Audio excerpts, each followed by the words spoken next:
You can put it over there or right there. Back up. Awesome. And let me check to make sure that the Facebook Live is coming through. Awesome. So we are live on Facebook and on Zoom.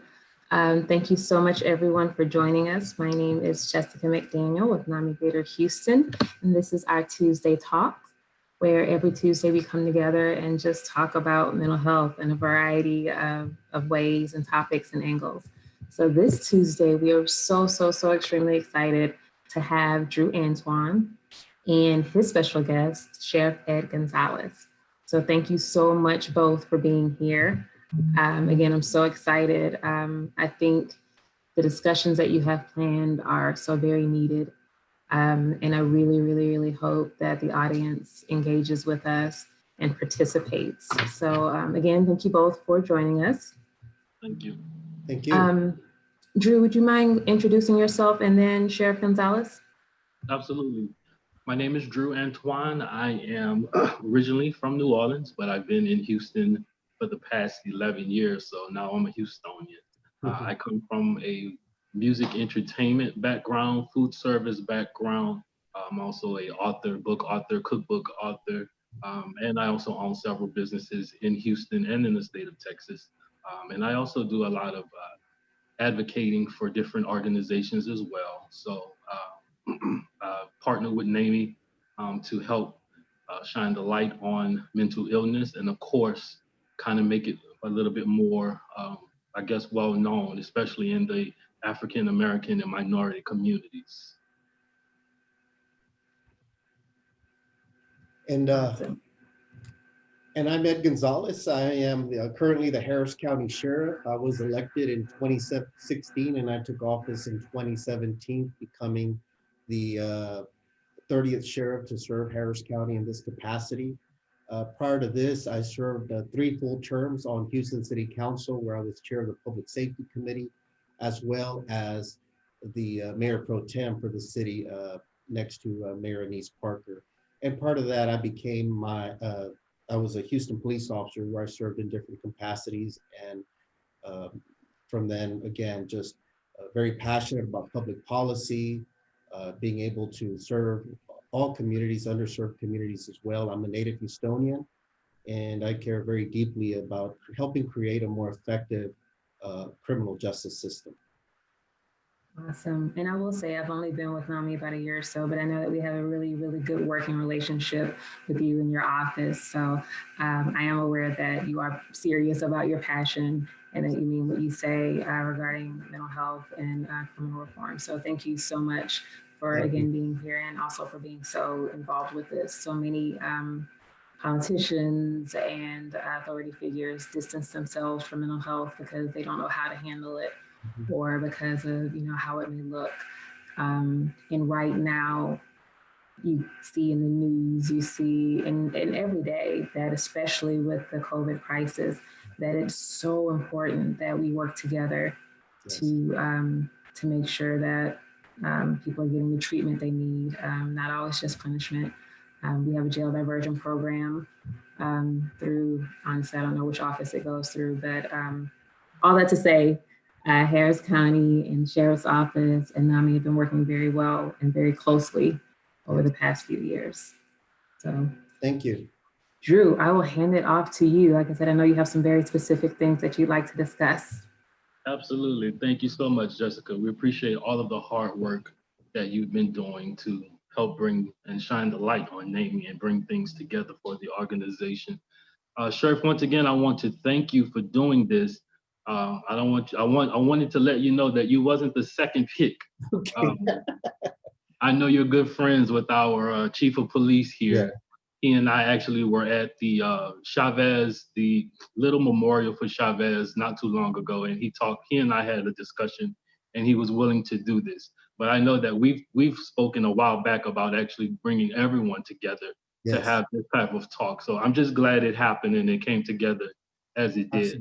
Absolutely. I know your heart. I know that you really are one of the good police that we always talk about when we, have different situations. So that was one of the the great things about having you involved in this, is that I know your heart for the people, for the communities, for the city of Houston, and all of the cities that make up Harris County. I know that you're, real willing to go over and beyond your duties to make sure that things are taken care of. I wanted to bring to you really the situation with law enforcement and how it pertains to people with a mental illness. Mhm. I know we've seen in the news, especially just as of yesterday, in West Philadelphia, the young man who was shot and killed by police, who we've later determined had a mental illness. Even in Houston, not too long ago, just mentioning Nicholas Chavez, we've had that situation. We've had Pamela Turner. So the goal of bringing you on, Sheriff Gonzalez, is we need to hear from law enforcement what is being done. What are some of the initiatives, some of the programs, some of the things that law enforcement are doing that are helping communities, especially minority communities where they're underserved, underprivileged, as it pertains to those who suffer from a mental illness, especially now in this pandemic, where we've seen the increase in suicide, we've seen the increase, and just pretty much people just losing their way. So I wanted to have this open discussion with you, just to hear from you as a professional law enforcement person on what's being done by Harris County, what's being done by the sheriff's office, what's being done Houston police, if you're made aware of anything, just so that the people understand that things are just not going undone, but there are actually things that's being, produced, being planned or whatever. So let's have that discussion. So let's discuss the incident yesterday in Philadelphia. The officers shot and killed Mr. Walter Wallace Jr., who we later determined he was suffering from mental illness. What's your take on that situation? Well, thank you, Dreux, for having me and for this very important dialogue. And I hope that this continues to be of utmost importance and that we continue to have this. I read briefly about the situation in Philadelphia. I don't have enough details to be quite frank to feel that I could discuss it in great detail. But nonetheless, I think from a 30,000-foot view and kind of continue along the lines of what you were asking is, I think that far too many encounters between especially Black men and the police have become violent and sometimes deadly, obviously. Right. And that needs to change. We've seen it play out way too often across America, and we need to do better. And I think that many or most in the policing profession are willing and wanting to do that and be part of the solution. I know I do. We need to be part of the solution, not be part of the problem. We can't go into our separate corners and not end up solving anything. Something good must come from all of this. And I think that for far too long, the policing profession has frankly given lip service to talks about reform and change without maybe giving substantive changes. Right. And I think that what we're seeing play out in many situations where with the peaceful protest and the like are that frankly, people are just tired of it. They're tired of it happening. They're tired of seeing it and they want it to change. And we need to make sure that we're stepping up and being part of that solution, looking at our use of force policies, which we're doing, making sure that we're not only that we have well-written policies, but that the training is consistent with that, that emphasizes the sanctity of life of all parties involved, and that we also are training to that in the proper way. And that when somebody does something wrong that they weren't supposed to, that we hold them accountable quickly. Absolutely. And Absolutely. that we call them out on it. And that we have policing leaders that do step up. I know Chief Acevedo was one of the first ones. I stepped up and said that what we were seeing play out in with the George Floyd tragedy was wrong, that it was a homicide and it was wrong. And we need to make sure that we're doing that. And that I think all of those are things that need to be discussed. I don't think that there's one answer that would fix it all. It has to be substantive discussion that's going on. I'll say also that in our profession, and I hope we could talk about this a little bit, there's three issues that in policing we're at the front lines of right now as policemen, if you will. One is mental illness, two is addiction, and three are poverty. And law enforcement, we should not be in the front lines of those issues. Those should be community-based responses. Those require a public health lens for us to look at and respond to.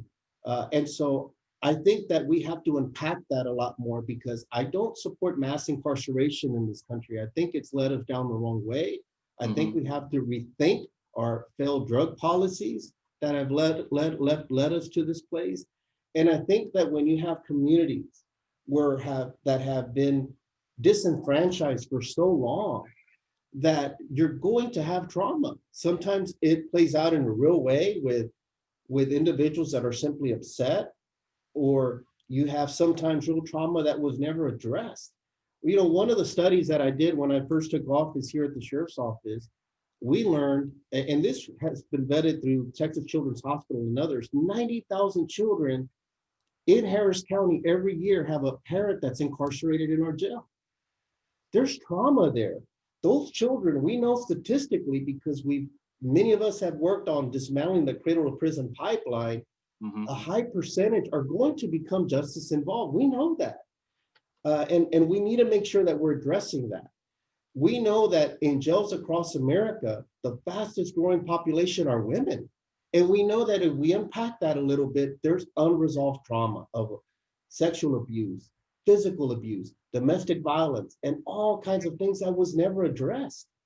You know, and we have individuals that are simply broken in some form or fashion that cycle through our jail system because society hasn't done a better job of addressing that.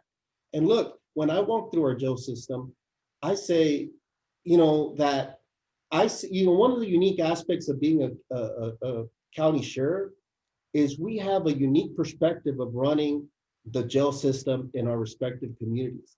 So I think sheriffs have a unique role and an important role to play in this. And we have to be an important actor that's advocating for needed changes to our broken criminal justice system. And that we're just one cog of a larger system. And look, I've been a street cop, I've been a homicide detective, I've seen that lens. And my first priority every day is to make sure we're keeping our communities safe. But on the other side of running a jail system, I can tell you that we see the intersection of so many failed policies. One of the things that we do is we put a public dashboard every day that's updated every day that shows you our daily jail population, because we want our community to be able to vet that and see what we see every day. You know, I looked today prior to coming on with you, and we have about 8,600 individuals that are incarcerated today. Okay. Now, about 70% on any given day, and these numbers fluctuate a little bit, but about 70% are just pretrial individuals. They're just navigating their way through the criminal justice system. They haven't been convicted yet. You know, about 40% of those cases will end up being dismissed at some point. But what we can't do away with is the incarceration that already happened. Right. You know, and the children that are impacted by that. Go ahead. No, at the same time, on any given day, we have about 34% that are on psychotropic medications. This isn't just somebody that we deem as, well, that person may be a little bit off or has some type of mental issues. Right. These are actual individuals that our physicians that we have in here have deemed that they require medication. 34%, the community's paying for that, yet we do it in a jail setting. 60% plus have some type of mental health indicator, meaning they probably have attempted or thought about suicide before, yet we're cycling all these individuals through the jail. Now, don't get me wrong. I tell all of them that come through here, at some point, there's still accountability, right? We want to make sure that those that have committed a crime, and look, mental health and all that isn't an excuse. We still have to hold individuals accountable, but let them have their day in court. Let's make sure we're expediting that, because far too many never see their court-appointed attorneys. I've been screaming about that because that needs to change. They need due process. The victims need to make sure they have due process. But far too often, again, we see the impacts of addiction, poverty, and mental illness coming through our jails. And I'll pause there because I could talk about this all day. So I want to hear your take and Yeah, make sure that's that, what we're here for. So you've touched on a few things that I actually wanted to talk to you about. So the first thing I want to do while we have you and while it's still early is I want you to speak to individuals who are afraid to call law enforcement, who may have a family member, a neighbor, or someone in their community who suffers from mental illness, but they are afraid to call the police for help because they see what happens when police are called to intervene with individuals that suffer with a mental illness. So, what would you say to them to help assure them that if they call, that chances are the police will be able to effectively and successfully handle that situation without it becoming a lethal encounter? What would you say to those individuals? Sure. first of all, I want to say that, look, I'm empathetic. I understand the concerns. I think your concerns are valid when you look at the national landscape of what's happened. And like I started my comments with, that far too often these encounters are becoming violent, and often they're becoming deadly, especially in our Black communities. I think that we have to understand that. At the same time, I think it's important that we understand some of the good things that are occurring in policing with many agencies. But I also want to say this is as just a citizen, not even a sheriff, it really concerns me and troubles me and hurts me when I talk to, especially communities of color, especially Black individuals, that tell me that they have to have that talk with their son, especially their sons, because of the concerns of getting stopped and something going wrong. Right. And that shouldn't be the America that we live in, you know. But putting that aside, I do want to say that there are police leaders that are being innovative, and I would put ourselves at the top in terms of being innovative when it comes to trying to better deal with these issues. When I first took over as sheriff, I launched the first ever of its kind general health, a mental health and jail diversion bureau. Many of you know Mike Lee. He's one of the trailblazers when it comes to mental health issues. He oversees this with a very stellar group. And we wanted to focus on bridging the divide sometimes that we see within the jail population, as well as what we see out in the community. So just a quick snapshot of some of the things that we are doing. One is we continue with our crisis intervention response team. What we do, and we've been doing for a long time, is we partner a deputy with a mental health clinician that responds to some of our mental health calls. Okay.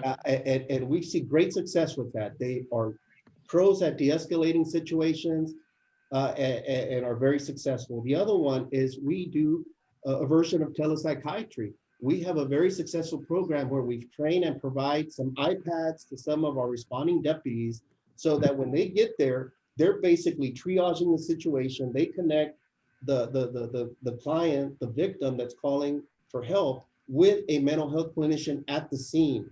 Because sometimes, again, that capacity isn't in there in the community.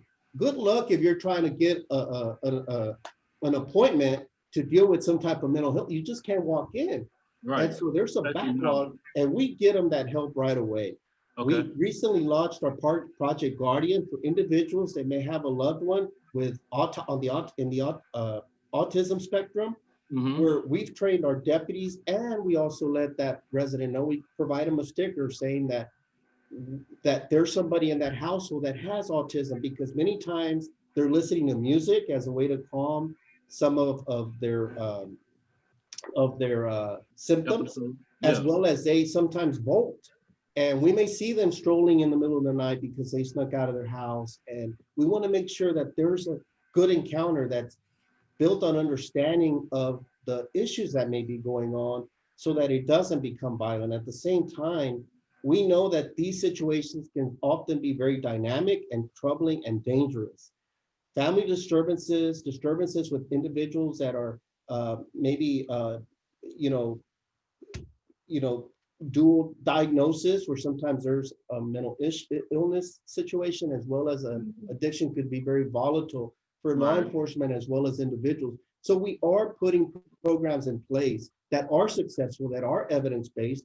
At the sheriff's office, we also have a 24/7 diversion desk, where if we identify that you have certain criteria where maybe you have some elements of mental illness or going through some kind of a difficult situation, we could possibly divert you to a mental health, a public health center, which is the Ed Emmett Diversion Center, and both HPD and Right, I'm glad us you touched on contribute that. a lot of people that are struggling to get better help, and it never goes through a criminal justice system. Okay, so you touched on a point that we have from one of our viewers that wanted to know what the training that the deputies go through. We'll speak on the deputies because you're the sheriff and you would know more. What's the training that they actually go through to deal with individuals that suffer with the mental illness? We know that you're partnering with the Harris Center and different organizations on that regard. But what specific training do the deputies go through to be able to answer to a mental illness call?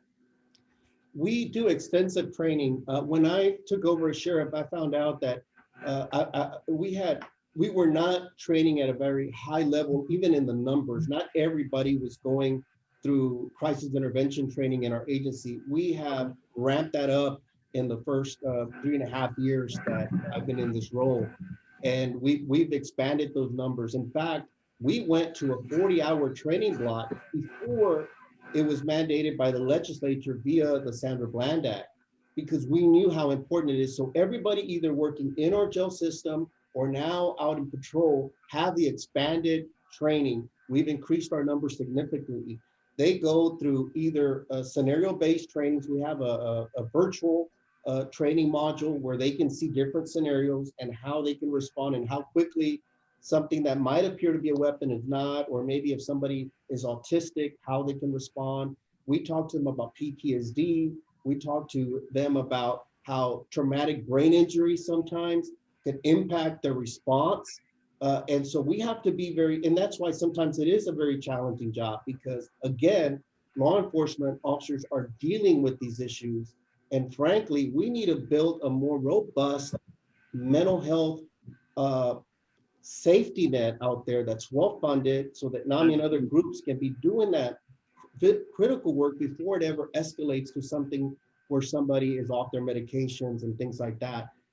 One of the things that I did when I was on city council was we helped embed into the City of Houston budget, and I'm glad it's still there, the Chronic Consumer Stabilization Initiative. Okay. It was a pilot program back then, but now what we determine is when we invest and we find a medical home and really provide those wraparound services for individuals that may have mental illness, to make sure they're on their medication, those costs for service went down dramatically, like over 70%. And that's what we want, is to try to see how we could remove those encounters to begin with between law enforcement and individuals with mental illness. But we do offer these trainings. I encourage you to go to our specific website that deals with how we're addressing mental illness at harriscountycit.org, harriscountycit.org. That's not our main website for the sheriff's office. That's just very specific to talk about our training and the different programs that we offer related to mental illness response. Got it. Thank you for pointing that out. So that helps us to be able to keep track and understand what's being done. It lays it all out there. They also have their own Twitter handle, and okay. They constantly post all the different trainings that we do with different disciplines, because we know that it's very broad, and we want to make sure that we're hitting with different topics that will assist our deputies in making the best decisions. Right.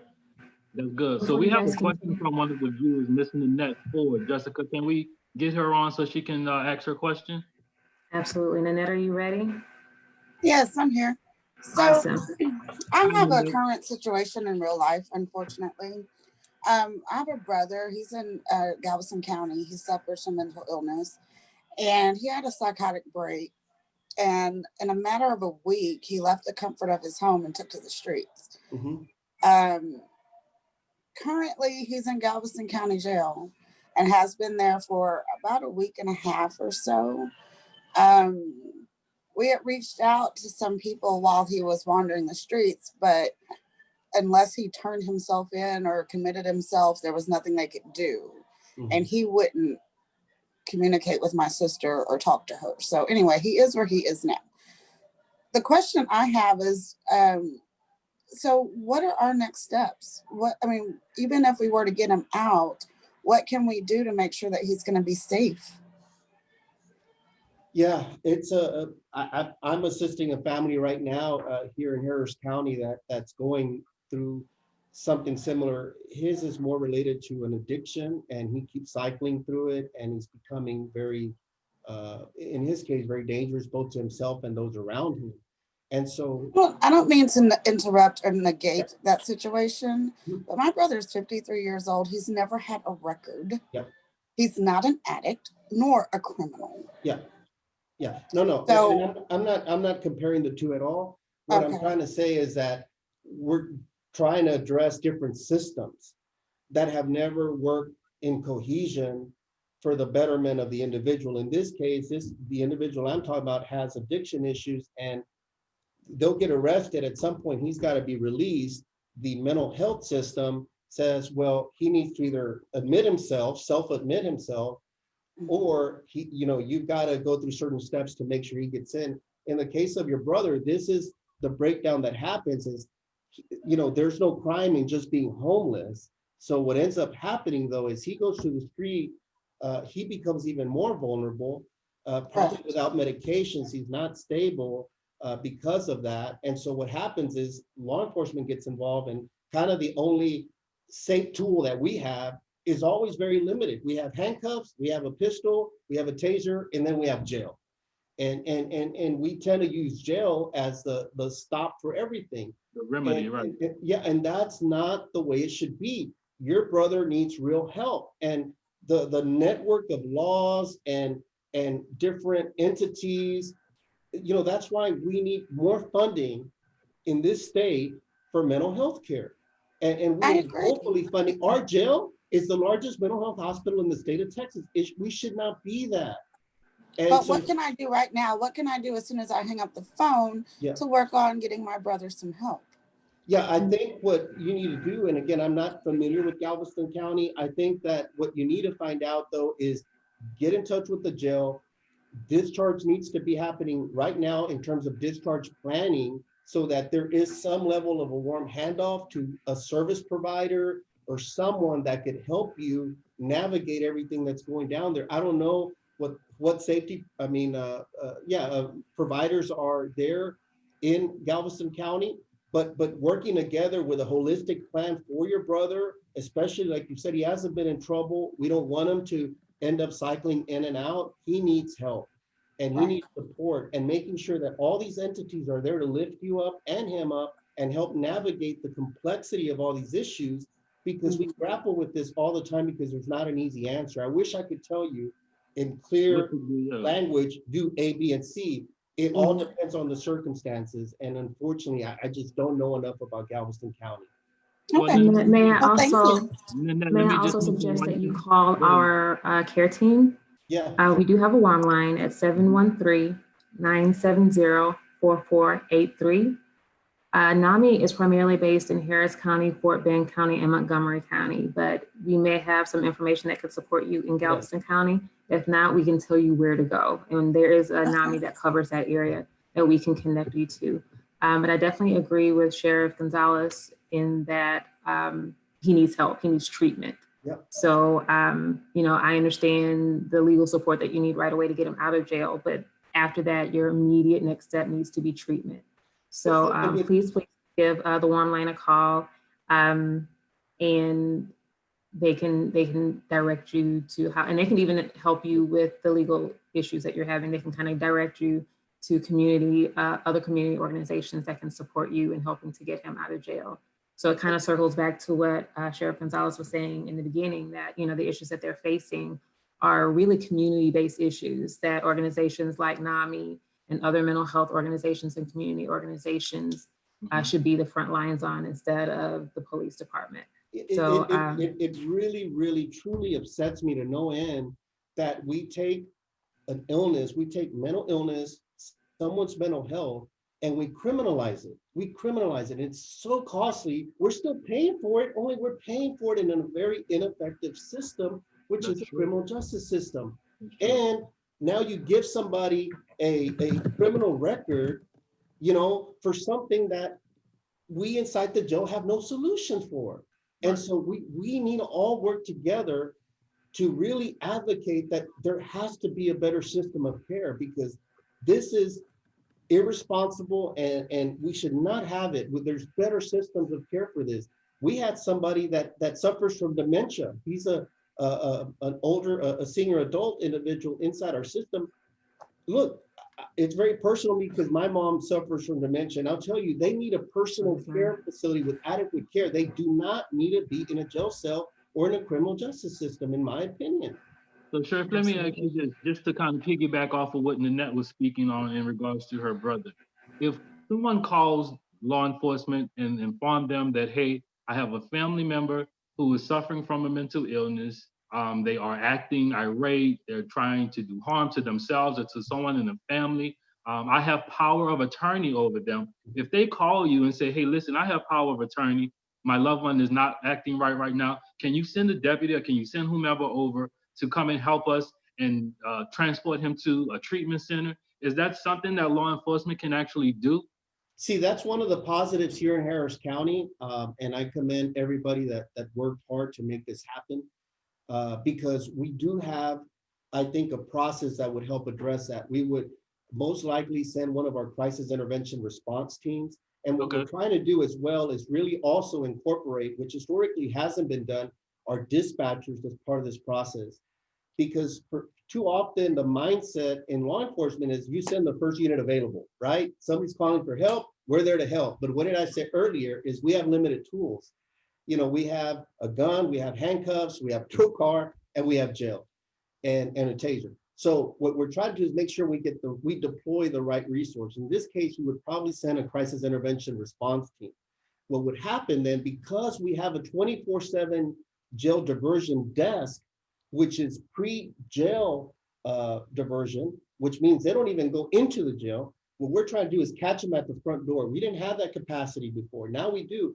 That individual would likely be taken to the Ed Emmett Diversion Center, where it would be more of like a clinic. They stabilize them. He's not incarcerated. And then we try to connect them. Our goal is to then connect them to what I mentioned earlier, that chronic consumer stabilization initiative, where now there's a holistic team of wraparound services to find him a medical home, make sure he's staying on medication. So it would be a completely different process that we would be able, but it also takes the arresting agency, because it's not always Harris County. We have a lot of different agencies. HPD is really good about it, but you need to make sure that your local municipality in Harris County is also participating in these, because they don't always have to divert. They could still choose to charge them with something. Right. And they end up then being incarcerated through the regular path of criminalization. And you have to go through the system and all of that all over. We have another question for you, Sheriff. Dr. Milinda? Hi, Sheriff Gonzalez. I'm Dr. Milinda Morris. I'm a physician. I'm a physician of 35 years in OB-GYN, so I'm going to speak, ask you a question regarding medical issues. If you have someone that's brought in and primarily for psychiatric issues and problems, do you have a relationship established with any sort of psychiatric medical department that could be on call, come in and triage these people that have been arrested to determine if really they need to go to the diversion center, if they need inpatient psychiatric hospital care, or if this is something that could be managed on an outpatient basis versus just incarceration? Has any relationship been developed with the medical departments to evaluate these issues? Thank you for your question, Doctor. Appreciate it, and thank you for your service. Again, that diversion desk that we do, they have an actual desk at the booking area, so they're constantly monitoring who's coming in. They have access to medical records, and to protect, HIPAA laws and other things like that. They have access to the database to kind of see if this individual or individuals have ever been involved somehow through for mental health care, or have come through our system before and past history there. There's an assessment that's required, that's mandated, that's done at the booking part of it at the point of booking. So we could try to vet some of that. Not everybody makes it through the diversion, sometimes for different reasons. It could be a more serious charge and other things that unfortunately, still have to call for some incarceration. And then our partner here is Harris Center. They're on staff inside the jail. We have an entire mental health unit inside the jail facility with a large number of personnel that we dedicate to it. That we're investing here that could do more deep level analysis. They have psychiatrists that work here 24/7 to do those assessments. Sometimes, obviously, it's kind of hard to adequately, because of the volume that we have. It's adequate, not a full scale assessment up front, but we do have different levels so that if somebody needs a referral because they're suicidal ideation or other things, that we could send them to that mental health unit. So we do some level of that, but and we've worked with NAMI and others, we still need to have more of a coordinated response with everybody. That's why we have that jail diversion and mental health bureau, so that we could continue to build those connections and there could be a better continuum of care, so that there could be, even the discharge plan should be happening upon entry if they are getting booked, so that we can make sure that they have adequate care once they do come out. So I hope I answered your question in that. I actually have a follow-up question from one of our Facebook attendees, and it kind of wraps into what you were saying. So I think it's awesome that you guys have this process, and also want to comment that NAMI has a great relationship with the Harris Center as well, and we definitely appreciate you working so closely with them. But Marietta Gerber would like to know, are your jailers trained in crisis intervention? Yes, they are. They receive extensive training as part of coming in. They all go through a psychological assessment prior to being hired as well. And we also, they are very skilled at de-escalation. That's actually, one of the skill sets that they develop quite a bit. I tell everyone, at least my perspective coming through here is that these are clients. That's how I refer to them.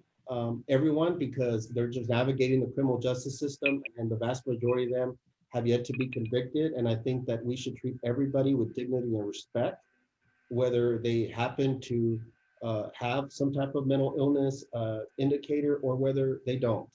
Wow. And that we, in our profession, have to remind ourselves that we're still peace officers at the end of the day, that we have a duty and a responsibility to make sure that we care and protect those that come through our doors and make the Harris County Jail their temporary home, and that we could still be firm when it comes to public safety, because that's my North Star every day, is making sure that our residents are protected and that there's safety involved. But at the same time, we don't have to check our humanity at the door. We don't have to lose our compassion in our profession. Did you have any other questions, Jessica? Let me double check on Facebook. I don't see any others yet. It does have a bit of a delay. So Sheriff, let's talk about this real quick while we still have you. I know you're very busy and we don't want to keep you. So what can the community do to help law enforcement officers deal with those in the community who do suffer with the mental illness? What can we do to make things Great go, question, hopefully it not become a lethal type of encounter? Yeah, I think we have a unique opportunity here for us to be transformational, to really transform our entire criminal justice system in a very positive way. And I think it requires constructive dialogue. I think that hopefully in our brief time here, I've highlighted some of the programs that we've looked at, and we're working on many more, because I think there absolutely is a way to divert some of the calls for service that we typically respond to. At the same time, we got to make sure that we do so in a responsible way, that as we move some possible resources towards that, that we also don't deplete law enforcement, because I feel that it still has a very important role. As we saw in the situation here, the tragic situation of the death of Sergeant Preston, sometimes situations that we might at first said, well, this is just requires some mediation. Let's just send a social worker there. And again, we work with social workers and we have proven models that work. Right. Sometimes things can become very volatile. And so we got to make sure that we do that in a smart way. And I think that we need to make sure that first we're adequately funding the NAMIs of the world and others to adequately do more work in the community, so that there's a warm handoff there. It's not one or the other. It's not just to say, let's stop this and let's just hope that the rest can pick up the slack, you know? So I think we could have meaningful conversations. We also need to make sure that we work tirelessly to make sure that we have more funding at the state. These are political decisions that are involved. Absolutely. You know, look, you know, this isn't about any particular election, but people need to be voting right now and make sure that they're paying attention to all candidates at all levels to see. Typically, we don't run on these type of things. I know I've been on city council, and typically it's people care about infrastructure, flooding, and all those things are critically important. But we spend a lot of money, sometimes very ineffectively, in systems that aren't effective to dealing these issues, you know, and we got to end the stigma of mental illness. Right. We got to talk openly about it. We've launched our own wellness unit here in the sheriff's office last year, so that we have on-staff psychologists to make sure that we're dealing with the stressors of the job and trauma that goes with our first line responders, to make sure that they're not giving from an empty cup, that they get the help that they need to be better performers when it comes to the job, because we need them. In our job, we can't afford any bad apples. I know we say that sometimes, well, there's always going to be a few bad apples. I'm sorry, but in our profession, we can't afford one. It's a matter of life and death. We got to do better. And so I think there's not a simple ask. I would just say, to learn more at through NAMI and the work that they're doing, go to our website, harriscountycit.org, to see some of the programs, so we can have good discussion and say, look, it's not one or the other. Let's see what is working in society, what's not. Let's end mass incarceration. Jail should be a place that truly is for the serious individuals that are accused of very serious crimes. But let's understand that there's a lot that don't need to be in jail, frankly. Exactly. And let's advocate for that. Let's advocate for an intentional based system of corrections. For too long, it's been based on money and who can afford to bail out and who has to stay in there because they're too poor. And it should be based on risk and an intentional based system that we as Texans, as people in our communities, really can intelligently say, look, these individuals, we're seriously concerned that they're chronic offenders, that they're reoffending, that they're out of multiple bonds. They need to be in jail. But there's a lot that we could all agree on. Like I try to advocate for the compassionate release at the beginning of COVID for individuals that are suffering from mental illness, that have, you know, that we're seeing comorbidity, that are older adults with serious underlying issues that find themselves incarcerated that haven't been convicted yet. Let's all rally behind areas that we can agree on, and then maybe we could debate the other issues. But there's a lot of low-hanging fruit, and we need to all advocate for one another for the adequate funding of different entities that need to support this work, because we should not be in the front lines. We can play a role, and agencies that are innovative and are forward thinking and compassionate in their approaches shouldn't be punished, you know, unilaterally. You know, we need to make sure that we continue to support that. At the same time, especially with communities of color, law enforcement needs to own the poor history that had in its early origins with policing in this country and the Black community. The slave patrols, the discrimination, Jim Crow, and mass incarceration, frankly, is another entity and element of that. And we need to make sure that we're advocating for smart policy when it comes to this. And I've seen good ideas come from different parties. Right. You know, when it comes to political spectrum, I've seen good ideas coming from the Democratic Party.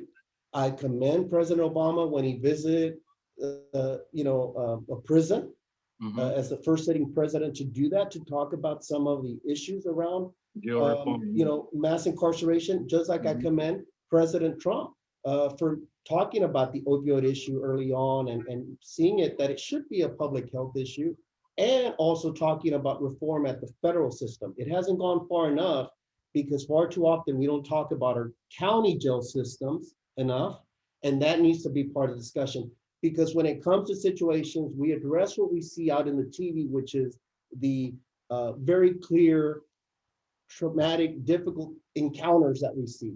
Right. So we have to keep peeling that onion and look at the trauma, the mental illness, and the things that aren't always seen to the naked eye. And those are county jail systems and how we better deal with it during an era of COVID, mental illness, and all these other intersects of public policy that happen within a county jail system.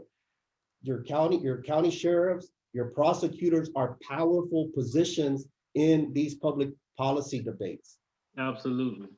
I brought that question up to you, Sheriff, because I know that it's for us, for the community, it's so easy to blame those in position when there's something wrong that goes on. For instance, whenever there's a police involved shooting, we're quick to blame the chief of police, we're quick to blame the sheriff, that we're quick to blame those not really understanding that there's no way, first of all, that our chief of police here in Houston can oversee over 5,500 officers. There's no way you can oversee over 3,500 officers or deputies. So I want the community to understand that we have to somehow get involved like you've been talking about. And that was the reason for bringing up that question, is because I want people to fully understand and know what they can do to help make sure that another family does not lose their loved one who's suffering with the mental illness, especially in that type of tragic way. What can we do? So now you're saying for us to, we actually have to get on the phone, we have to get on our computer, send emails to our congresspeople, our leaders, our representatives, request the funding that you all need to make sure you can put the resources in the community. That's the reason for asking you that, because I wanted you to, speak to the community and let them know that, hey, you need to call whoever the representatives are for this wide area that we live in and ask them and make sure that we're holding them accountable. We know that you guys can't respond to everything, especially when it's so much territory to cover. It's 6 million people here. So there's no way that 3,500 or 5,500 officers can attend to everything. So I'm glad that you spoke on that and brought that up. So if you want to leave your contact information, sure, for people to be able to reach out to you on social media and to your office, please, by all means, go ahead and leave that so they can connect with you that way. Yes, thank you so much. And thank you for this dialogue. And look, when it comes to funding and advocating, I'm even saying, look, send it to the community-based organizations, the NAMI and other. We were just talking, your reach is powerful and you do impactful work, but you're limited in the fact that you could only cover certain counties. I don't even know. Galveston County obviously needs that. We heard from somebody that's desperately trying to help a brother, and we want to make sure that she finds a good outcome because it's so hard on families dealing with this. And so we all have to make sure that we're working together on this because that's the only way we can move forward. But let's end the stigma. Let's make sure that we're advancing this. I'm very hopeful that we could find evidence-based practices that work, that make sense so that we could just have better outcomes all around. And don't forget the children. Like I mentioned, 90,000 children are in our community right now in classrooms in the COVID era, expected to excel when mom or dad are locked up in prison. We had one child that had both parents locked up in our county jail system. That's trauma that nobody's healing. Nobody's healing. I dealt with somebody that was a military veteran, a female, 53 years old, and she was telling me her testimony and said that when she was 12 years old, she was raped by her uncle and then pimped out here in the third ward of our community. And she started speaking, she started crying, and I paused her because I said, that's unresolved hurt. Those tears are real, and that's still that 12-year-old child that nobody ever helped, nobody ever healed. And we see it play out through the criminal justice system, now still being 53 years old. And unless we're dealing with those issues, we're gonna keep seeing the same outcomes. But anyway, you could find me, I'm very active on all social media platforms. I interact myself because I want to make sure that I'm listening to what's happening in the community. But my Twitter handle and Instagram, you can find me at Sheriff Ed _ HCSO. That's Sheriff Ed _ HCSO. It's SHERIFF Ed _ HCSO. And my Facebook is under Ed Gonzalez Houston. Those are my personal pages. And then we have our agency one at HCSO Texas. And then I don't remember it off the top of my head, but the one for our mental health unit, it's a wonderful communications that they do. It's HCSO, I believe Texas _ MHU, I believe, mental health unit. But if you do the search, you'll be able to find them as well. Okay. But yeah, please join the conversation, stay in touch, continue to tune in to your program. You give valuable, impactful, thanks to your transformational leader, continue to do what you're doing, and please count on us if we could help be of service or try to answer questions. We may not have all the answers, but we'll try. Thank you. And I Before just you want to let go- everyone know that Sheriff Ed does respond to your messages personally.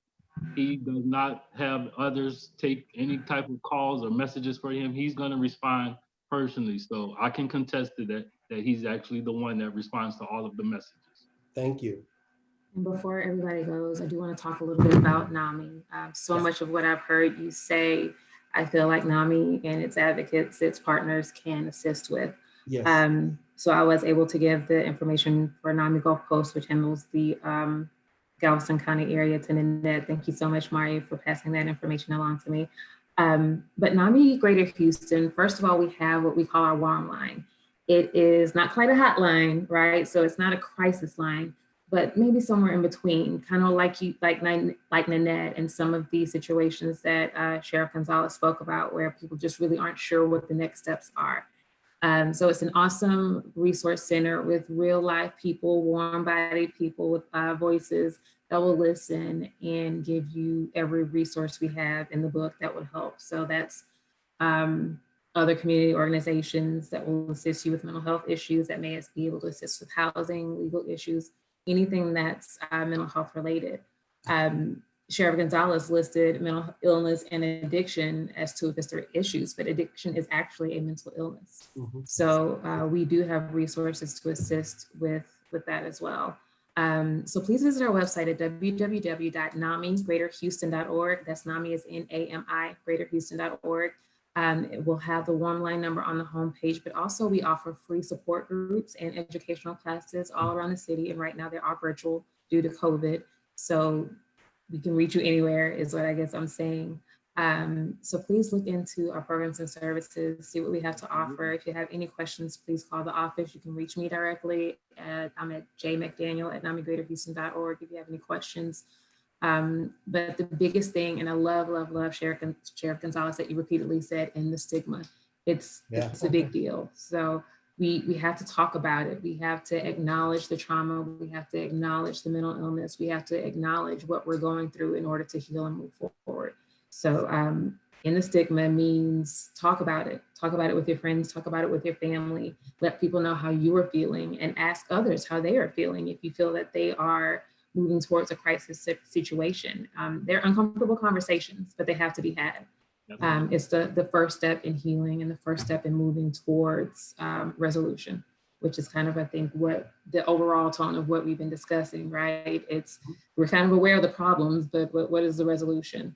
So I definitely, again, applaud you and your office and all of the initiatives that you are taking to work towards a resolution, working with the community advocates, organizations like NAMI, the Harris Center, and so many others we're all in this together. Yes. And that's one of NAMI's main points, is you are not alone. No matter which side of this conversation you're on, you're not alone. So thank you very much. It's heartbreaking to hear some of the stories that you tell. And as a part of NAMI, I've had my share of heartbreaking stories as well. And you mentioned how many children have parents that are incarcerated, but 1 in 6 children between the ages of 10 and 17 are living with a mental illness themselves. That's not just the parents, that's themselves. So that's its own its own pandemic in itself. And then with adults, 1 in 5 live with a mental illness. So NAMI is here to help. There are many other organizations that are here to help. And obviously, Sheriff Gonzalez, so are you. Absolutely. Thank you. Thank you. Well, Did you thank have anything so else you much. wanted to say? Yeah, just want to thank the sheriff for taking time out of his busy day. We know you got a big city to take care of. So we My thank you for your pleasure. This is an time. honor. And like I said, I'm very passionate about it and look forward to tuning in and joining you again. So please have me on. Absolutely. We want it to be ongoing, Sheriff. So we'll definitely reach out to you so we can Yes. have this ongoing discussion to be part of the solution. Be part of the solution. That's the whole goal, is to be part of the solution. So Absolutely. thank you, Sheriff. I appreciate you guys so much. Thank you. Also, before I get everyone, please visit www.voteformentalhealth.org. That's the number 4. It'll give you information about the elections and how each candidate in your area feels about the different mental health legislation that's being proposed. Kind of like Sheriff Gonzalez said, all of the things that he wishes were in place. Right. There are people who are in power and have the authority to put those things in place, to put those programs and services in place. So please visit Vote For, the number 4, mentalhealth.org, to see what your local candidates feel about mental health initiatives. That's awesome. We will set you free, Sheriff Gonzalez. I know you're such a busy person. Thank you so very much. Appreciate it. Continue the great work. Thank you very much. Does anybody else have any questions for Dreux or I before we shut down today? I appreciate the questions from Facebook. I apologize if some of the Facebook audience missed portions of the conversation as my computer was giving me some technical issues. If you would like the full Zoom recording, please email me and I can send it to you. I'm not, like I said, I'm not really sure what it looks like on Facebook. It's probably pretty choppy and I do apologize, but we do have the recording available if anybody has any questions about the areas that were missed. No? All right. Well, again, Dreux, thank you so very much for putting all of this together and for joining us. I love your insight. I love your questions. And I'm so very much looking forward to working with you closer on more initiatives going forward. Absolutely. Thank you so much, Jessica. You are welcome. And our fearless leader, Dr. Neil Sarahan, was supposed to join us today. So keep him in your thoughts as he's not feeling well. But I'm sure he'll join us very soon. Awesome. So thank you guys again for joining us for our Tuesday Talks. We're here every Tuesday at 1 p.m. on Zoom and on Facebook Live. I cannot remember off the top of my head who's going to be here. Oh, next week is Voting Tuesday. So we're going to be talking a little bit about some of the legislation from Vote for Mental Health. So it'll probably be myself and a couple of our board members just kind of chatting it up, but please still join us. That conversation and community engagement is critical. I want to hear what you think about the election. I want to hear what you think about the legislation that's being passed or not passed, and how all of this affects you guys personally. So please join us next Tuesday. Same link for Zoom, same page on Facebook Live. And again, thank you guys for joining us. Bye. Bye, everyone.